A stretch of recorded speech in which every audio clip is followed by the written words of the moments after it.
I don't know. Says there's 5 waiting. Okay, we might be live now, but it's recorded. It's recorded. Dude, oh my god. Refresh the page, Lindley. See if it's. No, it should be good now. Yep. Yeah, we're live now. Oh my god. So it was streaming and recording off OBS, but not. Anyways, Driveline R&D podcast, I research and drinks, episode 53. We had a 52. Episode 52. 52. Episode 52. 4 minutes late. We were actually not streaming. Thought we were. Caravan almost lost his eye. Don't worry, it was recorded. Yeah, I mean, nothing else to add. I already chugged a beer. Got 2 more to go through. Already opened my second one. It's going to be a wild episode. We're going to talk about a lot of uncensored stuff. That's not true. That's not true. Don't worry. Uncensored in terms of baseball, dude. What's your name and what do you do, bro? Oh, yeah. Alex Caravan, Driveline Baseball, Manager of Data Science, which is an ambiguous title, but we'll get more into it this episode because we can reflect back on the year that was. Lindley, you want to re-intro? Can you open this one? Kyle Lindley, sports engineer, Driveline Baseball. Drinking a fresh Coast Juicy Pale Ale from Three Sheeps Brewing in Sheboygan, Wyoming. Wisconsin? Oh, nice. What's WI? Wisconsin. Nice. Wisconsin. There's also a picture of Wisconsin. Now we're all in the same place. I can do this. on the bench. Nice. There's a picture of Wisconsin. I'm Anthony Brady, primary host, as I have been for the last 51 episodes, well, except for one of them, of the Driveline Research and Drinks podcast. 2 of them, bro. Manager of sports science, biomechanics, but again, more importantly, primary host of the R&D podcast. Going into season 2. So I think we should be good live and in person. This took like way too long to set up. If there's anyone in the chat that's listening and watching, it would be greatly appreciated for some thumbs up if the audio is all right. Or some requests on chugs, whatever Oh, you guys want to no. see. I was going to say likes, subscribes, any of those things work for confirmation that we sound or look good. Wow, So. this takes me back. Oh yeah, I'm drinking a Presidente, choice beer of the Dominican Republic. Cheers. I haven't had Presidente since That's the DR? Since the DR. Since you blacked on the DR. That did not happen. That was in Arizona. Yo, we Nope, should that start was off also not in Arizona. We start off this episode saying, though, we finally have a sponsorship from our own company. Oh yes. So That's if right. you want to use, Yes. if you want to buy any of the certifications we have Foundations of Pitching, Youth, Pitch Design, Hitting, probably That's- 1 or 2 others that I'm forgetting. But yeah, I mean, you can use the code podcast, very very nuanced, subtle code, Ooh, and get nice. 10% off. No limits right now. We can sit on everything. And I mean, if we get a couple people using that code, we're going to convince people to give us more and more promos. We should make like a secret code, like a more nuanced one that gets you like a higher percentage. Yeah. That's not like podcast. It should be like, I don't know, it's something to do with. Here's research and drinks. a more nuanced code.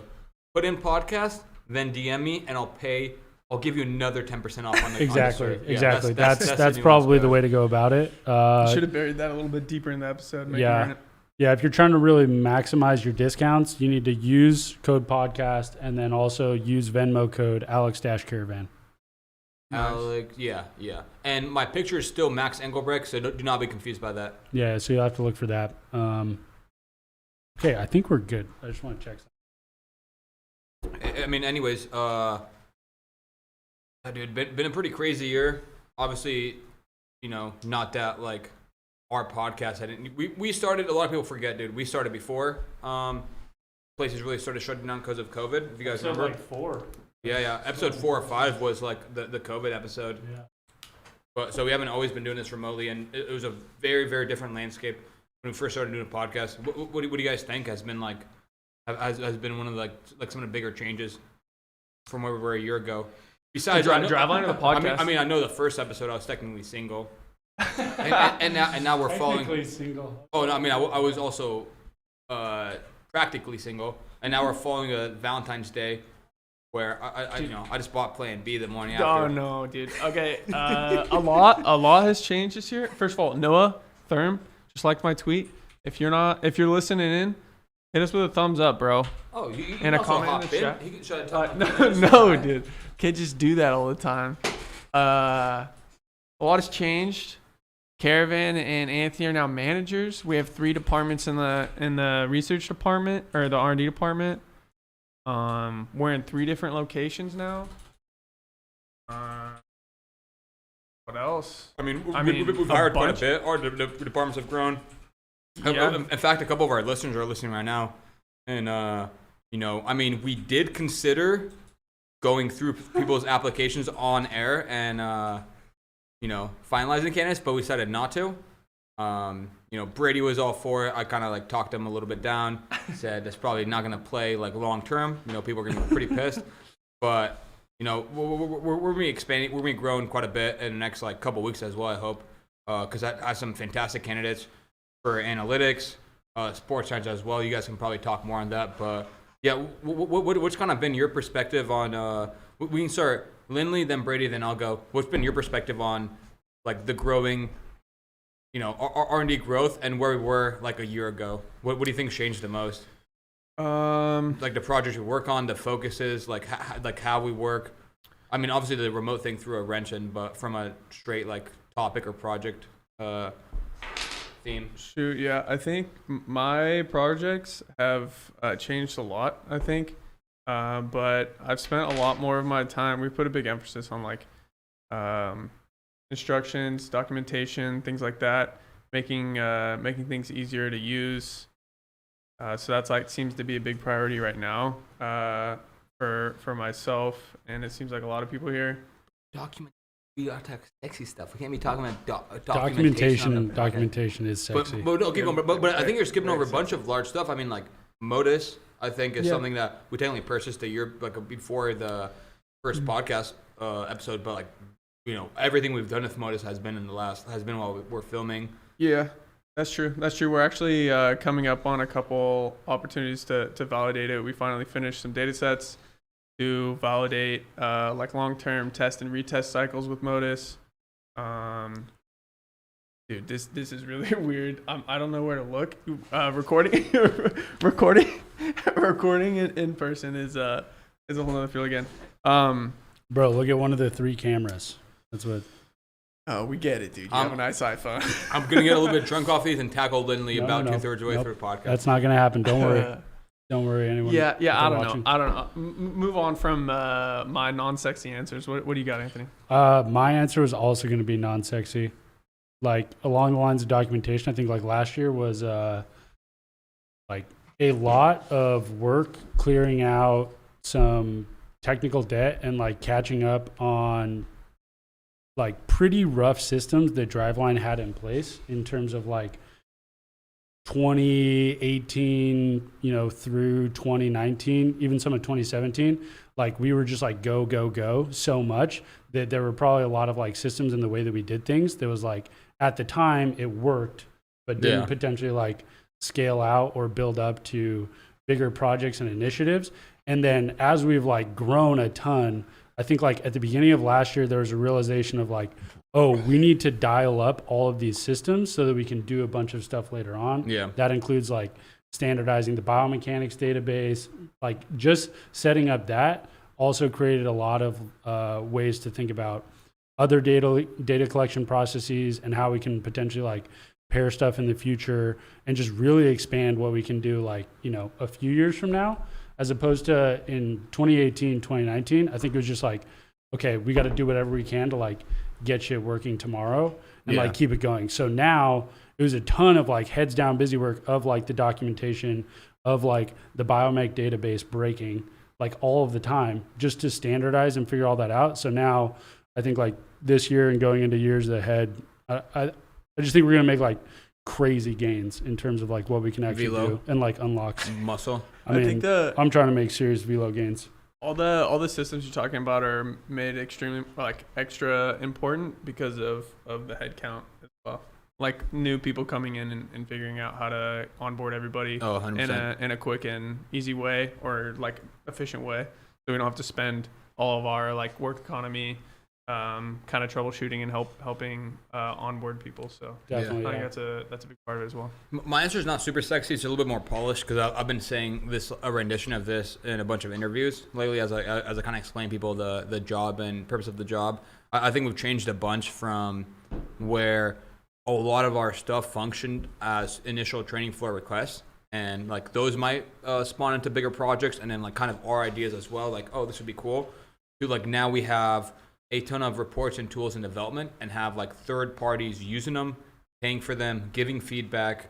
There's like a certain like, you also gotta prioritize third parties' feedback, not just someone internally, a pitching trainer saying, I think this looks good.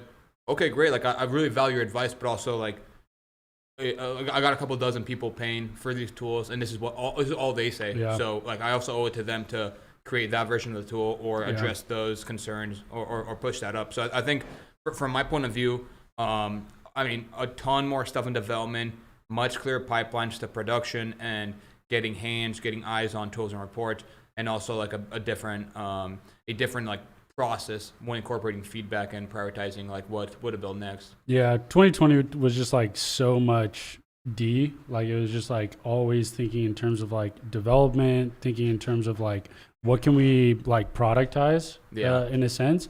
And that's one thing that I guess in like the interviews that I've done that I've been talking about quite a bit is how like the opportunity the opportunity as an intern in R&D is like, this is like Driveline is basically like your sandbox, and there's no it's a unicorn lab in terms of like what you have access to. Okay, Rachel Balkovec. It's true though, right? Like you can come in, we have access to like every single kind of technology you can think of. Yeah. If we don't have access to it, you don't even need to make that strong of a case to be like, oh, we should buy this like device or whatever. Yeah. Someone's gonna like, no one's really gonna come in and be like, no, that's stupid. Yeah. As long as it's like a research initiative, okay, that's gonna get checked off. You're gonna have access to like elite athletes, just like right outside the door to collect on. So in terms of like right inside these doors, baby. So it's just like a research mecca of possibilities, and that's what I've been like talking to a lot of the sports science intern candidates about, like.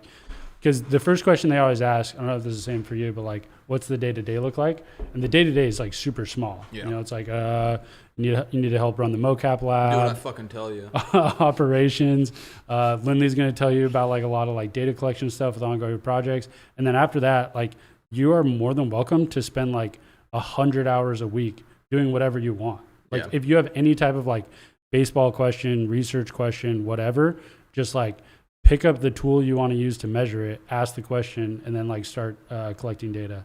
So I think that's, what is super exciting about being back in person, being back in the gym. Yeah. It goes straight back to like the days in 4-3, like the OG, like spend all night working on something, some random data collection stuff. I'm already feeling that being back in gym. It might be the 1.5 Presidentes I've drank in the last 10 minutes, but dude, I can already tell I'm excited to start working more in gym. I don't know about you guys. I feel like I was really effective remote, but also like effective in terms of I was just getting like I would get annoyed and discouraged like when people would hit me up with questions. Otherwise, like I want them to be thinking those questions. And they don't know how busy I am like that day necessarily. So like I shouldn't be getting annoyed or mad at them for hitting me up. And like most of the times I wouldn't, but like it's still a crappy feeling. And when I'm like working on all this stuff. Get blown up in DMs. Don't see the face to face. Yeah. Maybe someone words something a little bit like too casually. It's like, it's so hard for me, at least me, my personality for me, like sometimes not be like sassy or just be like, oh, yeah, thanks, bro. Yeah, we know, dude. It's actually the 12th thing on my list. Yeah. So I mean, not exactly what you were talking about, but no, I agree with that though. What I did want to mention really quickly is that's actually why I added.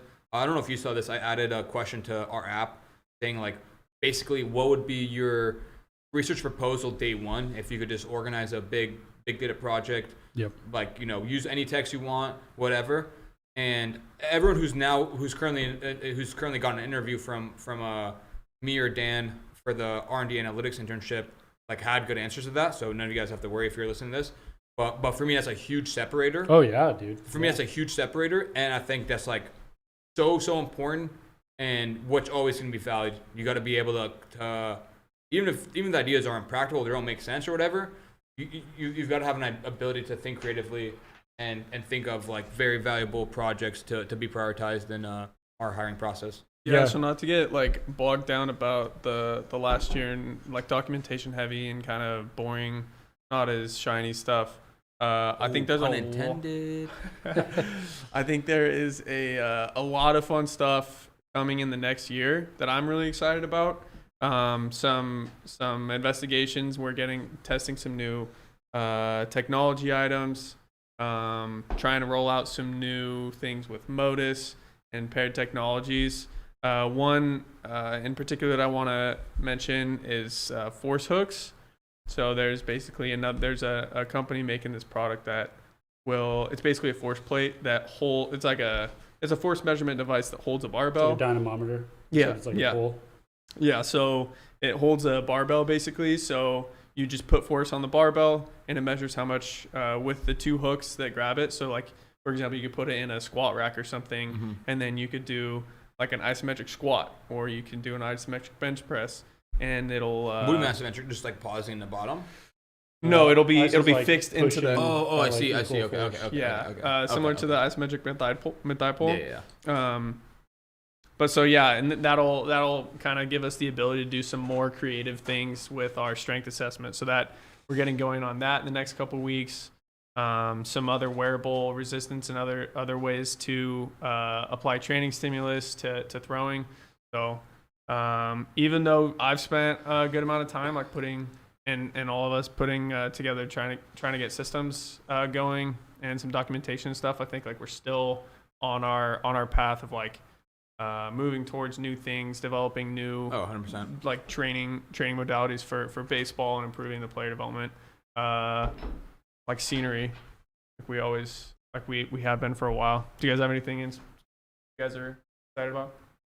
Yeah, I mean, I think the like Caravan's piece, or what you were saying about remote work, I think I maintained effectiveness, maybe like dropped a bit, but definitely like the morale thing was a factor. Like I don't want to say it like dove, but it definitely fluctuated, but just like coming back, just the mood you're in and how busy you are. Just like coming back in gym and like seeing everyone else like flying around doing stuff, and just like, I mean, just stepping back and seeing like how ridiculous this place is compared to where we were, is just an insane morale boost. So like that already gets me super hyped up. I think a lot of the expansion efforts in terms of just like R&D and like what we're doing has just become like a lot more efficient, and there are so many, I guess, projects or initiatives that I like had on a list that was constantly on the back burner, and seeing other people come in and kind of like grab those and just run with them is like really cool. Seeing like, oh my God, what we can actually accomplish with this like super effective, with team with like a good like middle management kind of like structure and system. I think it's just gonna like take off kind of a thing. Yeah. We could talk about one new thing that is like very we new. We have a fire question too, okay, by the way. Dude, is that the homie Johnny Asel? Johnny, yeah. Dude, Johnny, I know like you I don't know if you know how many people are like looking at your tweets or whatever, but I thought that I actually really enjoyed the slow process of working through NBA data, dude. When you were just like, you were just tweeting out a bunch about. Have you guys seen John Asel's tweets much? He's a baseball. He works for Baseball Cloud. He puts out like some research. He basically like heads their research. Nice. Blog stuff out there. But he's working a lot with NBA data, and I'm a big NBA fan. Haven't watched like too much NBA recently, but yeah, he was just messing around with like player tracking data, 3-point distance stuff, and I don't think he had like too much experience with it. He'd just be posting like a image of like, just like a graph like. All right, what's going on here? Anybody have any idea? And be like, like not get that much traction, obviously. Cool. But it was really fun to watch. But yeah, let's see what you got. He said, what's been each of your largest personal improvements in terms of skills/knowledge in the past year? Ooh, that's a fair question. Pretty good one. I feel like we could expand the scope of this to like a driveline related one, and then like a non-driveline related one. Okay. Because my non-driveline related one for sure is getting back into disc golfing hardcore, fucking crushing, banging some chains. Damn, that's a good one. Do you have a good driveline one to go with? The first driveline one that comes to mind, just because it was like so low at that point, is honestly like managerial stuff. Yeah. I think that's like a pretty easy one to grab, but like that's definitely the case. Like, I've always worked in the fashion of being like an individual contributor and just like going ham on stuff solo, and then like moving into more of a managerial role of like understanding. I mean, Taiki mentioned it on the Taiki episode, just like working with people, making sure like projects and stuff are laid out for them and tasks, and you don't like leave anyone hanging. I've always just worked like just setting up processes too, so you don't have to be like, basically just being more organized. Honestly, seriously, and then being organized like for other people, kind of the thing. Yeah. I'd say on my end, like managerial, I probably have like a more technical one if I think about it for a sec. I'll give a slightly more juicy one. On the Driveline side of things, I'd probably say I have a much better understanding of like infrastructures in terms of specifically API development and I was gonna say that standardized databases as well. These are things that like I think are easy. It's not easy, but if you have a bit of experience in that field, like I would have said, if I'd made my resume like a year ago, I probably would have included those things.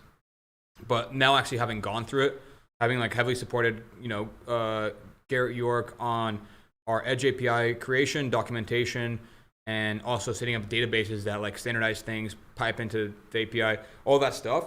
Yeah. Like it sounds, if someone knows nothing about it, it sounds really hard or opaque. It's not that hard or opaque. If someone knows a little bit about it, they think it's like way easier. Right. But like actually having gone through it, I feel like I have a really strong understanding now, and like what are actually the relevant questions. Like if someone tells me like, yeah, man, we got the API figured out. Like a year ago, I'd be like, okay, great. Now I'd be like, okay, what link should I ping? Mm-hmm. Like, what are the inputs? What are the outputs? Yeah. How long should I, where are these files getting downloaded? Yeah. Where are they stored? Like, there's a bunch of relevant questions that I feel like kind of separates me from where I used to be in terms of actually orchestrating a development, environment and package. And then on non-Driveline, dude, ways I've gotten better in the last year.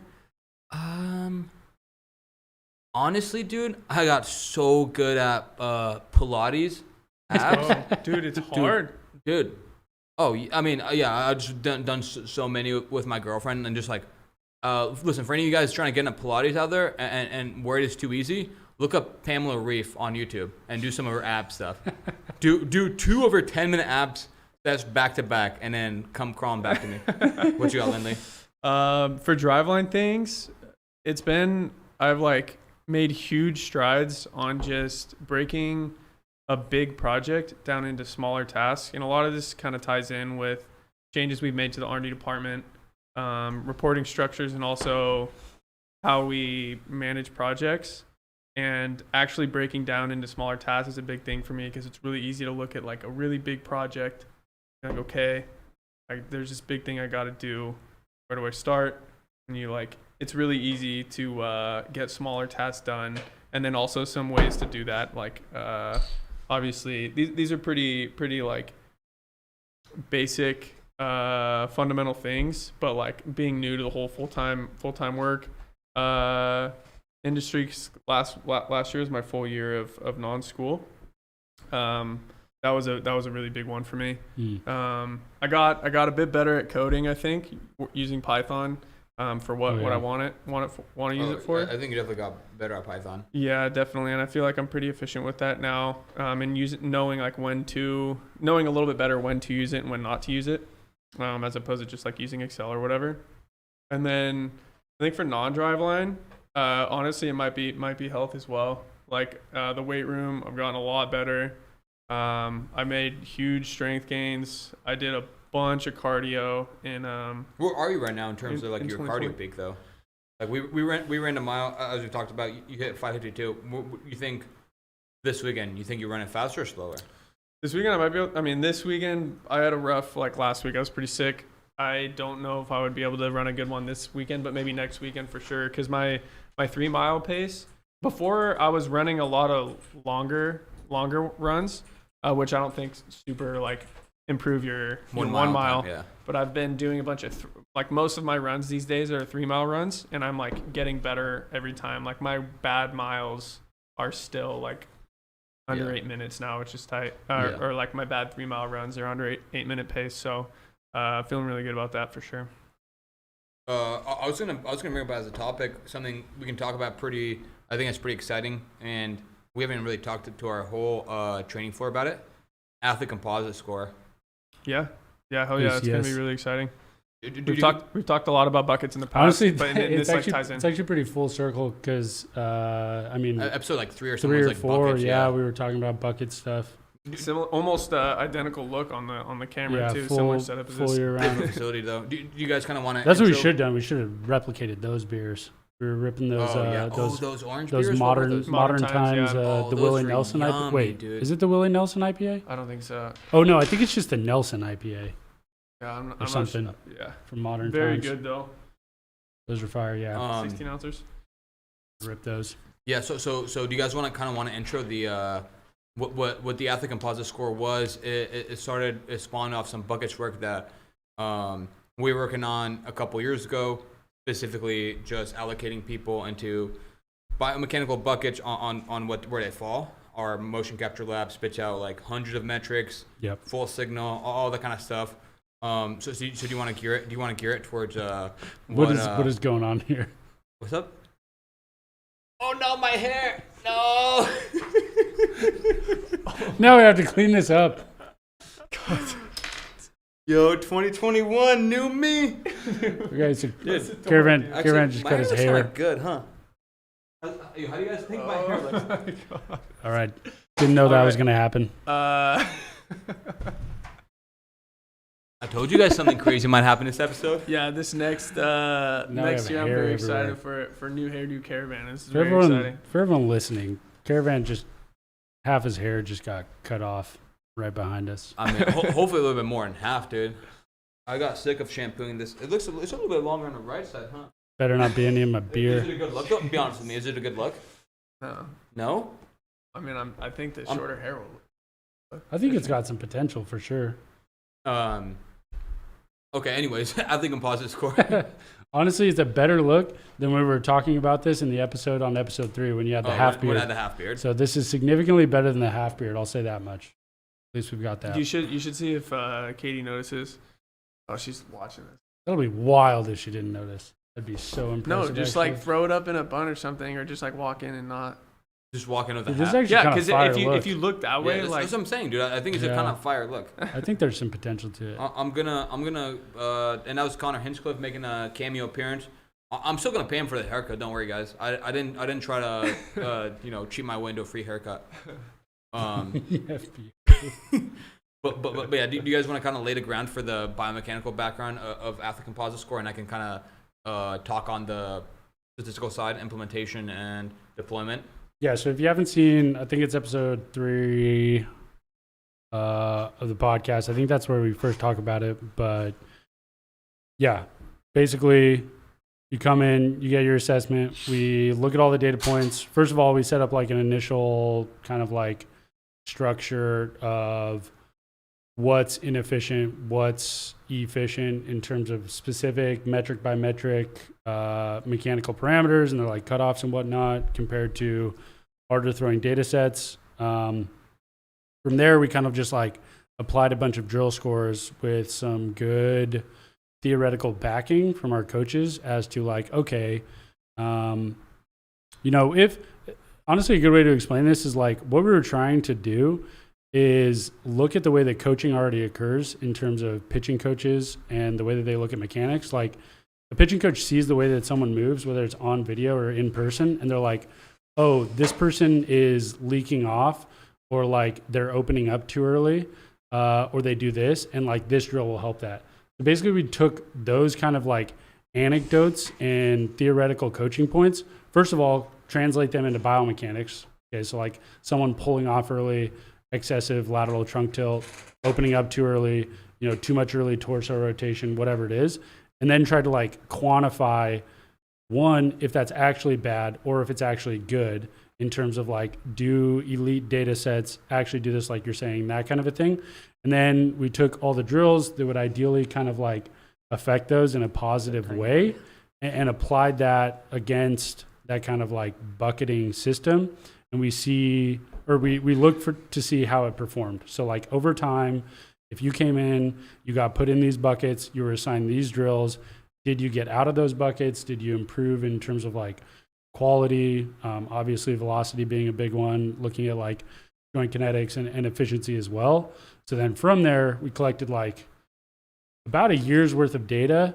And then that turned into like a year and a half's worth of data, which then turned into 2 years of data just because like the auditing process was kind of like going so slow. So then we had like 2 years of data operating within that system to be like, okay, what worked well, what didn't. I mean, there's like over 1,000 sessions in there, multiple like assessments, retests, multiple people having like multiple retests.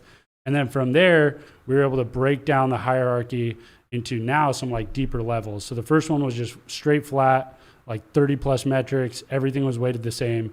Now you have like primary metrics, secondary metrics. The secondary metrics only get pinged if the primary metric gets pinged. It's a more intricate like hierarchy system. But then on top of that, Caravan and David Besky, anyone else really involved heavily in it? The last couple weeks, no. So Caravan and Besky kind of like ripped through that to create some like athlete composite scores, which is trying to take all of the metrics included in this bucket system that we feel confident are like inefficiencies and efficiencies, and basically try to distill that into like a single score attached to a single throw and then like a session of a biomechanics report. And so now we can use that as like a number that we can look at, because in the past, I mean, first of all, it's like tough to assume that an athlete's going to know what shoulder horizontal abduction is on day one. Yeah. But if you just give them a score that's like, oh, your biomechanics score is like a 132, that's good. Or if it's like a 75, that's bad. And then now you can see in 6 weeks, oh, if it goes up, that's good, kind of a thing. And then just trying to like account for everything that we collect in that process to really iron it out. Yeah. And then to go with that, we'll have like an output for trainers. It kind of breaks it down a little bit more. You sure you don't want to switch on these? You want me to go third output? You want a Presidente? I'll probably just stick to this. Oh, really? Yeah. The trainers will get an output that kind of breaks it down with more granularity and describes what exactly an athlete's deficient in and how. No, I don't want it. And how they can improve their composite score, and then the composite score is just like a summary value to provide an overall score and track an athlete's progress over time as well. Yeah, and the other thing to add is scaled the athlete composite score to 100, similar to other 100 level metrics like WRC plus is one of the most popular ones in baseball, and actually scale the unit variance to be the same one as WRC plus. So standard deviations are around 27 on either side. Pretty happy with the first iteration. As I told these guys and a few other people, I'm sure there'll be more changes, but primarily right now I'm very curious for any trainer feedback, any trainer input, what scores you think are outrageous, what scores you think might need some retinkering. Yeah. From my point of view, I wanted to do something that took into account velo pretty heavily, so it explains a good amount of variance in velo. It explains about the R squared on a normal train test split is high sixes. Fivefold cross validation brought it down to low sixes. But yeah, so it does a pretty good job explaining a lot of the variance in velo. However, the residuals, which we had an initial problem with some of the models we were tinkering around with, the residuals also don't have as striking of a pattern with velo, because initially we were just overfitting way too close to the velo, and it just ended up being like people who threw soft had an athlete composite score that was too high. People who threw hard had an athlete composite score that was too low. Mm-hmm. So now I'm pretty happy with where we're at right now. Like I said, these are in our biomech database right now. So our trainers and athletes, well, not our athletes, but maybe down the road, our trainers are piping in straight into that database, getting scores per athlete, getting scores per every trainer's like kind of stable of athletes that they're working with. So yeah, I'm pumped on what we've done, and I'm definitely pumped on what's to come on that end as well. Yeah, I think the most exciting thing to come is like the potential for improvements with a system like this, right? Because like if they're dynamic too. That's the thing I was going to say that I'm pretty excited about. That the dynamic piece, yeah. Like we've based a lot of. I think you talked about it in the intro, but we've based a lot of stuff off select like elite athlete population groups because we're learning as well. So we'll see what those groups do and be like, okay, that metric may not be as important as we thought, or okay, that kind of falls in line with what we thought. Definitely double down on that metric being important and include an audit. So we're pulling stuff from our elite population database every day right now. So things, if we get 20 Phillies guys in gym tomorrow and they all like show some sort, they all throw hard and have a couple like movement trends and stuff, that'll sway our athlete composite score for sure, as it should, as we get more information and we realize like, okay, this is another movement pattern that leads to high velo and success. Yeah, that'll fine tune our buckets. That's what I was thinking too, in terms of like looking for. I was thinking of it too in terms of metrics that we don't even currently include in it, from the perspective of identifying, once we have a big enough data set, like a group of athletes in a certain like residual range that's like, oh, the model is constantly under predicting or over predicting their velocity, I guess, in that stuff. And then just being like, okay, running that against the rest of the population across the whole data set of metrics, and maybe even some that we haven't even like worked with or included in the pipeline. Like the other possibility is obviously the force plate installment, getting those in, and then being like, okay, I think it's going to give us a huge leg up once we do get the force plates installed, and to be like, okay, these look good or bad. We're installing the force plates into the athletes' bodies, right? Yeah, they're going to go directly into the athletes' feet and their medial elbows. Yeah, and of course, people are going to like, people, we won't take anybody that doesn't sign up for the process or give us informed consent. But if you come train out Driveline, we will install force plates in your force plates in the body and force plates in the ball. That is right. Any other new projects in the last? Yeah, I mean, it's tough because like a lot of them, like I kind of mentioned before, we spent and are still spending a bit of time on fine tuning our development outlook on, or like our development offerings based on like specific teams and specific like interest levels as well. So what we've been doing recently has been a lot more kind of edge reports we have now are more player development kind of check-in focused, where you can get some good stuff, but the idea is you train on technologies and now you get like feedback, insights, collect data, whatever. But where we're like really trying to gear a lot of our newer stuff that's going to come out hopefully next couple weeks, next couple months, on more advanced scouting and I know I already said insights, but like more advanced insights level. So kind of digging a little bit deeper, putting a little bit more distance the way we see it between some of our reports and tools and what's out there on the open market as well. For like more approach in game level information as opposed to player development. Yeah, both. So from my point of view, some of the stuff we're working on right now, I'll keep a little bit mum about, but I'm really excited to kind of trot out in the near future. Yeah, I'm excited to kind of like expand the assessment process in terms of just like technologies that we have running. To just like in the background build out a pretty decent like paired data set with motion capture, because we have like a good one right now and we've done the Rapsodo and kinematics study, but just like getting a whole bunch of technologies running during the assessment at all times, and then a few months from now we'll look back and there'll be like 600-700 pitches with like multiple technologies running and also some other initiatives. I mean, that'll be pretty sweet, I think, and pretty useful for a lot of stuff that we're developing. I'm excited for some Motus stuff too. I've talked to you about this, Lindley, but not as much necessarily on air. But for example, I think we have a bunch of like training data at this point that we can also. I mean, this is the kind of like my first order of business when I'm going to turn my attention to Motus more thoroughly. But we have all this training data, and we have people pretty religiously using Motus in gym, and obviously Motus gives you like velo and stuff per throw. But there's obviously, as we both know, there's a lot more data points to collect than velo, and I think like Motus is rapidly becoming one of our biggest data sets. we have all these indicators about people's training, not just like quantitative numbers of their strength and velo, but also like how much they're sleeping, how they're feeling, the amount they're working out, when they're feeling injured, when they get flagged on a movement screen, like all this stuff.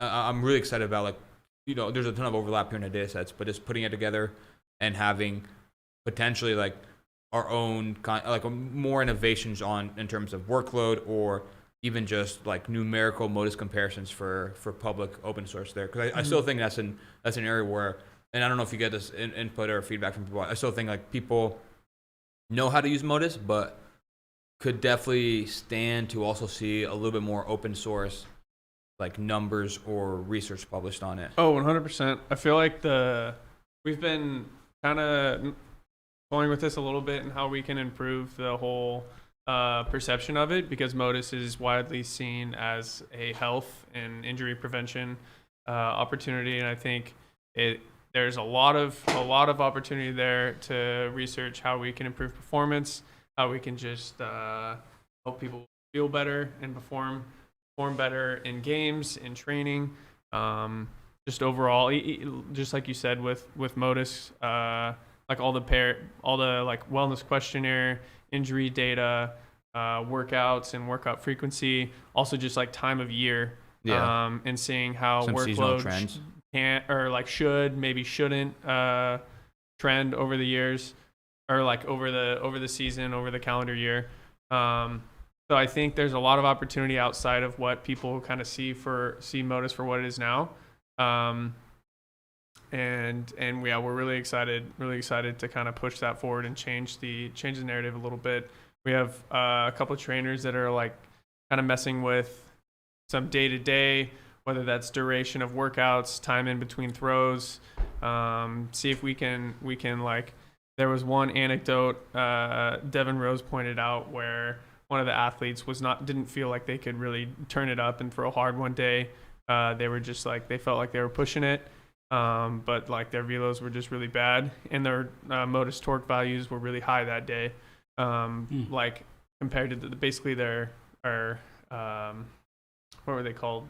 M torque is basically torque, like similar to the efficiency metric, basically torque per unit of velocity, was way higher than the day that they were feeling good and they were able to turn it up and throw harder. So things like that would be really interesting if we could kind of tease that out. If somebody's like, whatever that metric might be, like if their torques are kind of uncharacteristically high one day, is it something that they're doing in their motion? Is it something they just like shouldn't be throwing that day, or adjust their training or whatever? So I think there's a lot of opportunity there, and if we can kind of put out some of that open source research, I think it can really open the door for a lot of other applications. Yeah, merging like Motus and traq is going to be, I feel like, longer term helpful there too, with what you're talking about in terms of like, it's also what I was kind of mentioning earlier, is just like there won't be a question that we can't answer at some point, like now there's a lot of like, if you have a question or a request for R&D, sometimes we might need to like prop up a study or like set up a kind of like method to collect that kind of a thing. But I think we're like approaching a place where if you have a question, we'll have all the pipelines to we'll just answer. be able to look back at everything we've done and figure out like a way to answer that question on data that we've already collected, like pulling it from all the other sources. I mean, like the number of users in traq, I think now is just like, it's like ridiculous. Thousands, it's like 20,000 plus, right? Yeah. It's like 2,000 facilities or something. Like there's so many opportunity. That's pretty tight. Yeah. I mean, speaking of one, I mean, I haven't even talked about this. I think this would be like a little bit unsexy to talk about, but maybe not. I don't know. I mean, been working pretty hard to usher in some business analytics to the forefront as well, because I think for as data driven as we are, we also have tended to kind of wing it a little bit on some product management stuff, on pushing features, pushing ideas. There's not like a classic business analysis pipeline to go through. So that's an area I've also spent quite a bit of time in the last couple of months focusing on. working with Melanie Bell on bringing up like even just enabling everyone in the company to peep into our business numbers, which we can now with the business dashboard that we just went live. But yeah, it just made me think about a number of users because I just see that like when I go on it and just like number of like you know, I bet like 90% of the company wouldn't even have like guests within like a couple thousand. Yeah. The number of track users, and now they can just like all see it for themselves. Yeah. So. Yeah. What is it actually? I think it's like in the mid 20,000. Okay, that's what I was gonna say. I'm pretty sure it was around there because we use the track IDs on the biomech end. So anytime a new user is created, like lately it's been like 0, 2, 7, whatever, you know. So I just figured it was like 27K. That makes sense. It's also pretty chill. Like when we were in Arizona, Aiden McIntyre was a mocap there. He's OG. He's gone OG user. So super OG. So OG that actually he has a vlog. We could probably like throw it in the description of this, the momentum vlog of him coming out to do the mocap in Arizona. But when I was like putting it in, I'm pretty sure he's track ID 7. So I was like 0, 0, 0, 0, 0. So it's crazy. That's sick. It was pretty nuts. Wow. OG 100. Yeah, dude. Speaking of more double 7, dude. Yeah. James Bond, dude. Yeah. Speaking of like track activity, one of the bigger pushes is like figuring out how ways we could get it kind of make it more useful for in season use as well. Yeah. Kind of track more like more like in game and I don't know, performance. Make it more valuable in season. You want to talk about the Basecamp thread publicly?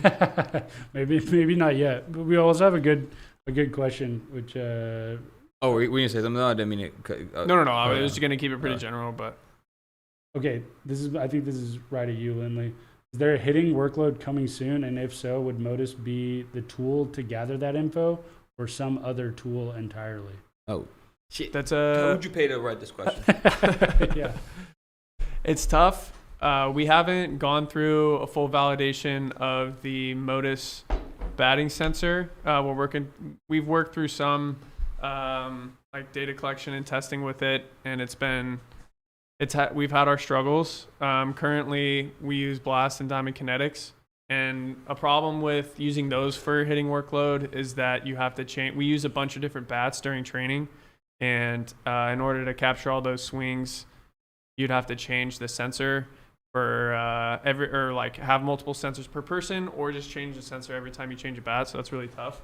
Several people at Driveline here are very interested, including myself. I keep trying to push this idea and figure out how we can get a decent count for how many swings athletes are taking every day, how it relates to their performance, whether that's bat speed or exit velocity. I think it is on the hitting analytics kind of project list right now to kind of look into that with kind of getting a swing count from the bat sensors and also batted ball tracking technologies.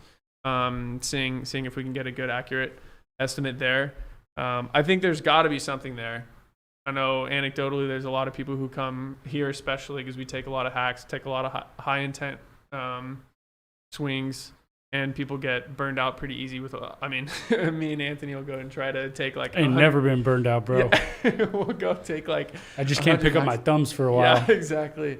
For 5 days, my lats and obliques are sore from swinging. So it's definitely a thing. I think there's some fruit to squeeze, but we haven't quite got there. Motus probably won't be. We probably won't have a Motus product for that, at least in the near future. But it's definitely something we want to look into and try to release some sort of model for. Yeah, I mean, even a simple small project that we're working on the hitting side of things, that's not, doesn't include a sensor, or doesn't include like a Motus or like a workload sensor, but I think could start to answer some of those questions, and I think is a very interesting possible project to go open source with is swing volume related to actual bat speed gains or exit velocity gains. Yeah, that's what I was. Yeah. Interesting. Which we've talked about setting up in a bit. I think Noah Therm's currently looking at it this sprint, but yeah, the idea is pretty simple, but I think pretty interesting. Like I don't know if there's anything been done on this in open source realm, but just seeing fluctuating people's swing volume and seeing how much like how they do versus their expected like gains. Oh, like doing a controlled experiment. Yeah. Control experiment and or just using post facto data to get a precise or like not a precise estimate, but get an idea of like what's worked better. What's led them more gains? Is there a pattern there? Interesting. Yeah.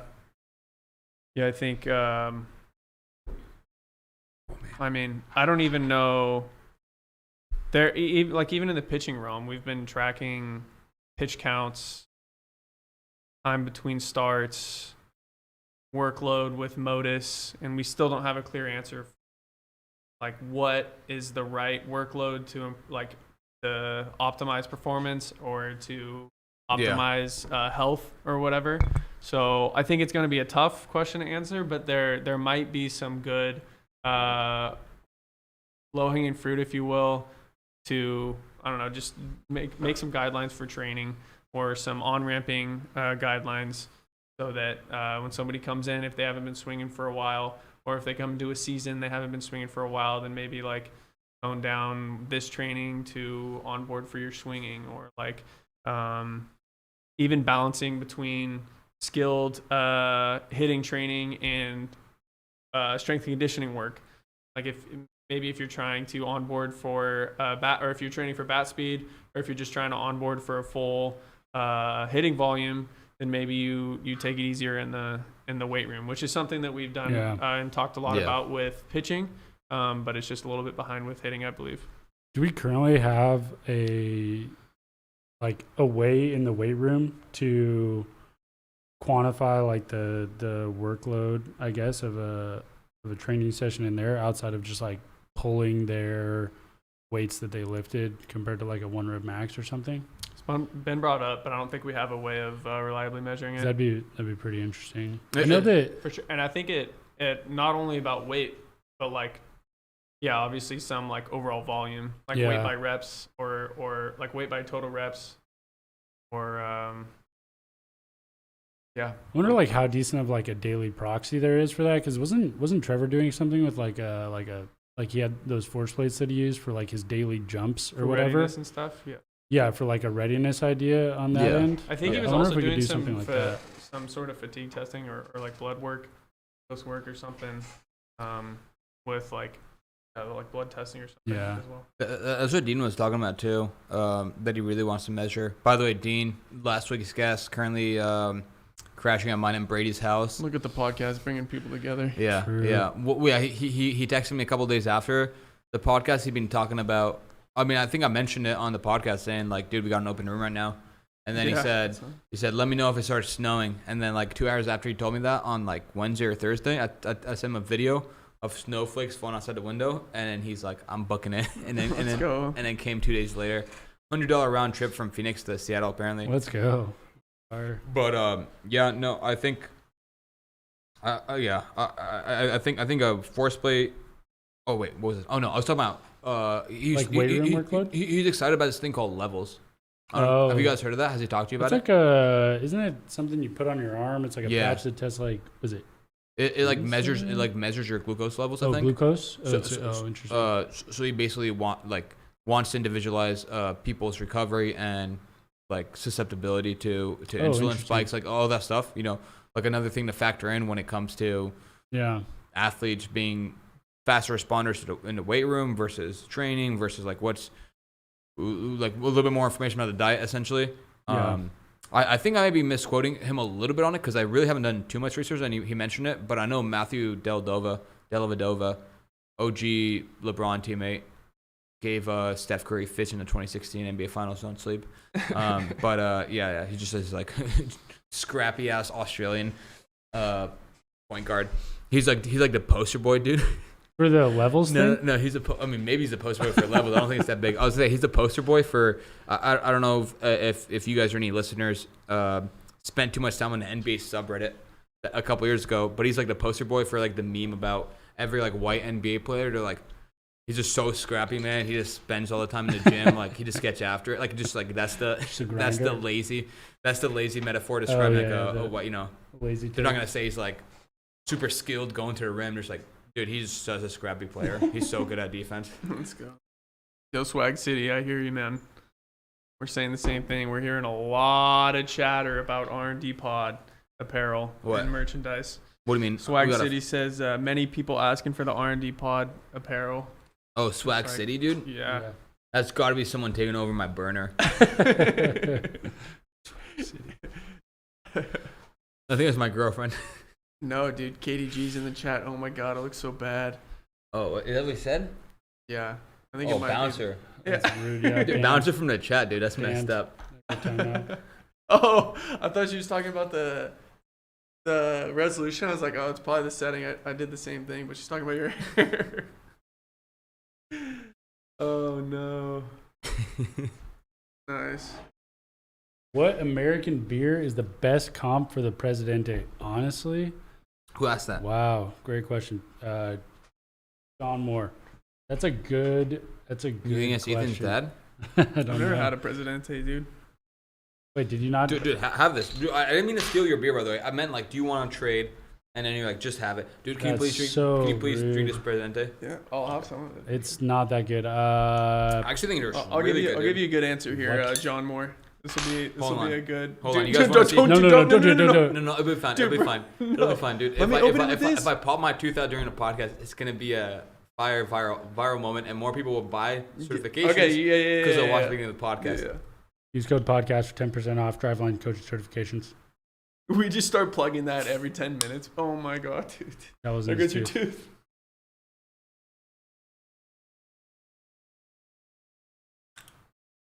Okay, we made it through that. We're all good. I got no teeth anymore. Okay, I don't drink that many. I guess I don't know. I mean, probably just a Bud. My Pilsner, is it a It says Pilsner? it's a Pilsner. Yeah, my Pilsner experience is very low, so I don't know. Yeah. I wouldn't say Coors. Dude, I think it's smooth, though. I think it's pretty damn smooth. Again, I chugged one before we started rolling. I'm down to tweet out that clip, though. Of me almost taking my eye out, too. But no, I mean, I think it's pretty smooth. I've had less experience with Presidente than Brady has. I was in the DR. Yeah, I don't have a whole lot of. I mean, did early on. I don't really remember what. People saying natty. What do you got? What do you think? Dude, they all taste the same. They all taste the same. I honestly think Bud tastes more like it. I feel like I'm talking Budweiser, not even Bud Light. I think Budweiser's a pretty good comp. The light beers just taste a little bit too light, honestly. As dumb as What it about sounds. any of the? Swag City said not Stella. I could see that. Stella's a good comp. Who said that? Swag City. I could see. Swag I could see. City's on. I could see Stella. Yeah. Yeah, Swag City knows what's up, dude. Presidente Light is that tastes like a like a sweaty sock if you like wrung out the contents of that. Really? The one Presidente Light I've had. How much that's is what it tasted Presidente? like. I mean, I don't know. Well, by the way, tell Swag City to reveal himself or herself. Tom Kim, Wait, how long does it? How long do you guys take a Ruben picture St. to Vincent. ramp? How long do you guys take a picture to ramp to about 3,000 pitches per year? I don't even know what is 3,000 pitches per year. Like 30 starts, 100 pitches each. I mean, but there's no. But I mean, there has not been a pitcher throwing 3,000 pitches. I think in a while.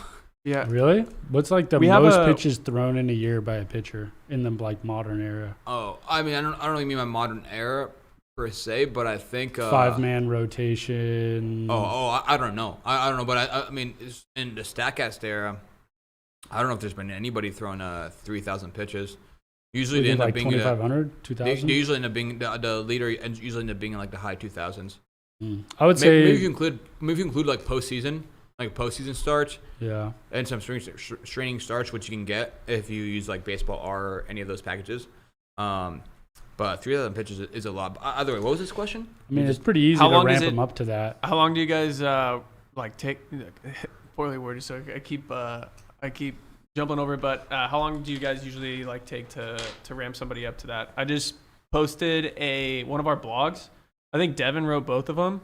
We have 2 starting pitcher workload blogs in the Motus topic of our blog on the Driveline Baseball website, and he talks about onboarding for different situations. I think there might be I think there might also be a relief pitcher one. Yep, pro relief pitcher. Yeah, and that's it. We got 2 starting pitcher and 1 relief pitcher. So I don't actually know that answer. Some of our trainers do a little bit more work with, or a lot more work with chronic workload. Yeah, tweet and on tweet ramping, at Dean Jackson, XX Cam Flex. He'll probably have a much better answer to that question. We can do it on or not. Yeah. Dean tweeted Devin Rose. that too. That works as well. Devin Rose, the But Dean will make a YouTube video on it. yeah. You know, Not, by the way, But he should have Devin on for sure. During at Devin_Rose_ is our resident Motus training expert. yeah. By the way, I know who Swag City is, but they don't want to be revealed. Okay, It's we'll Alex? put that on the down What's low. up? I just said they I don't mean, want to be is revealed. it Andy? I just said they don't want to be revealed. I mean, if I guess it, will you say it? Yeah. No shot, it's Andy. Yeah. Got no Dan. shot there. Shoot, I don't know. 3,000 Can't do this pitches all a day. year. I did text my girlfriend saying, "Why are you being so mean?" True. Your hair does look nice. All right. Speaking of, should we talk about some steamy stuff? Should we talk about some No, Valentine's Day? dude. Okay, so No. Oh, are we gonna drop the Biomech meeting episode or clip this week as like a supplemental 1-year anniversary kickoff season 2? Two episodes in 1 week. we could do that. I was also down to potentially have that as a placeholder. I don't know. I don't think it's a full episode. Well, we could probably just like add in some other stuff to make it a full episode. I think. I don't know. I'm just trying to think of like upcoming travel if there is going to be a time that gets weird, because like we've got next Monday, and then after that, like we're not going to be able to do the live one in person. Yeah, Again. we could double package with. We could either double package it or drop it as a with a standalone. quick I think Luba for call-in. traveling. I said you guys. I got lube on the verbal commitment. Nice, Let's go. That's big signing. nice. Tom Kim, who's the best closer of 2021, Caravan? Who's the best player in Easy. 2021? Cliff Holmes, Seattle Studs. Back Always in back to the action. studs, bro. That Back in action. You forgot to mention that as your most exciting. What Anthony you're most excited Brady, about? closing pitcher for the Seattle Studs, 2021. That is a good question. One I'm pretty unprepared to answer right now without like this is spending some terrible. time looking at it. Here's what I will do. I'll look up like 2021 closer rankings, and I'll give you my very raw thoughts on which ones are like like which ones I'm not vibing versus like who I do think will be dirty. This is interesting. I'm in on it. Like, because again, like I mean, it's been a while. Honestly, the best person to ask this question is like a fantasy baseball writer or someone Yeah. who's like really, really into. Someone who plays a lot of MLB The Show. I mean, is Josh Hader the And has a closer right spreadsheet now? about- Is Josh Hader the closer right now for the Brewers, or is he kind of like a setup man? I'm pretty sure Josh Hader. I think he's closing. You think if he's closing, then Hader. Chapman's still in there. He's old. I'm bringing up the list right now, by the way. Okay. Oh wow. Okay. I just looked up 2021 fantasy baseball rankings. Slightly unclear if this is they're closing, but assuming if they're a league that has closed or has saves, it's going to be closing. Hader's number 1. Liam Hendricks. I honestly don't know Liam Hendricks' arsenal that well. He's Edwin Diaz. What's up? He's on the A still, or where's he at now? Did you just get traded? White Sox. Oh, White Sox. Yeah. Okay. Yeah. I mean, I also could look these up in our internal Stuff Plus ranking and tweet out a list, which could be interesting. Edwin Diaz. That's a good question. So I asked Yeah, stuff. of course. What? Tom Kim, which To one you of it is, which for one of you sure. throws the hardest? Which one throws the hardest? Yeah. Chapman probably still. No, out of us. Oh, out of us. should- I was like, I think We should make that a trivia question. yeah. I mean, think hey, it's me right listen. Tom Kim, what do you think? And if you guess right, you might get yourself another discount. Discount for what? 2x the discount. Oh man. Yo, Tom Kim, what's your Twitter handle, dude? I tried finding you. Highest engagement. You found him? No. I'm just saying he's like for sure our highest engagement. That's what I'm saying. I've been trying to tag him on those timestamp tweets, but I never know where he is. You a Bob Ross fan, Tom Kim? All right, we got it. This is getting loose. We gotta. It's getting loose and juicy. That's what I'm trying to get you guys to talk about what happened last night. No, we gotta wrap. I saw stuff to do. I wasted 3 hours trying to set up the production for this. Yeah, that's crazy. I'm in such a. Why did it take 3 hours? well, I didn't exactly know how this was going to go. This went a lot easier than I thought, honestly. The webcam was terrible.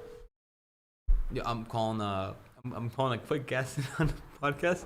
All right, we're gonna end the stream right here. Yo, you're on a podcast right now. Say All hi right. to people. No, hold on. Hey, what's up, podcast? You're listening to some of the smartest guys on the planet. Yeah, that's very, very true. All right, we'll take it.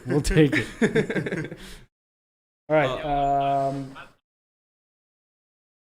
Power of Now by Eckhart Tolle. Getting Alex. paid by both. So. Okay, yeah. This is getting sloppy and getting out of All hand. right. Let's close it off. Let me call it back in a bit. All right. Cheers to the Season second year. 2. Cheers to the second year. Yeah. Driveline R&D podcast. Fresh Hopefully- 3 beers, hopefully- cut my hair. Hopefully we do more than 3 live in person this year. Starting off strong, baby. Yeah. Happy Valentine's Day. Late Valentine's Day. Thanks for coming to the date. Oh, wait. Don't stop. Is it still streaming? Yeah, it's still streaming. Okay. We got to see who wins my hair. No, Wait, no, I've been dude. staring at All right, this shit. It's going in the everybody. trash right after. No. Hold on. I said retweet if you want to be in the if you want to be discussing and win my hair. And I'm pretty sure I got at least 2 retweets. One, my good friend from high school, Kevin Briggs, retweeted me. Wasn't Hook the other one? And the other one was we got 4 retweets. Oh, wow. First off, okay. If Dude, you have people- retweeted it, go back and unretweet. No. Dude, we're just dropping viewers Lindley, like crazy, can man. you pull? What's up? We're dropping viewers like crazy. No, that's because you keep faking them out. No, they No, want to. I don't think so. And out of those viewers, they want to know who's about to win my hair. Oh. Lindley, can you go to a random number generator? Bro, I just gave Tom Kim a follow. What's that have to do with going to a random number generator? Because how many is it? Random number between 1 and 4? I got you. We have 4 Random people. number between 1 and 4. 3. Oh, Hook won. Christian Hook won. No way. Weird. Okay, Hook, you get Caravan's hair. You can talk to him about it at the next analytics I'll meeting. talk to him about it. Yeah, in less than an hour. Okay, we're signing off. Peace out, Thanks for the love, everyone. guys.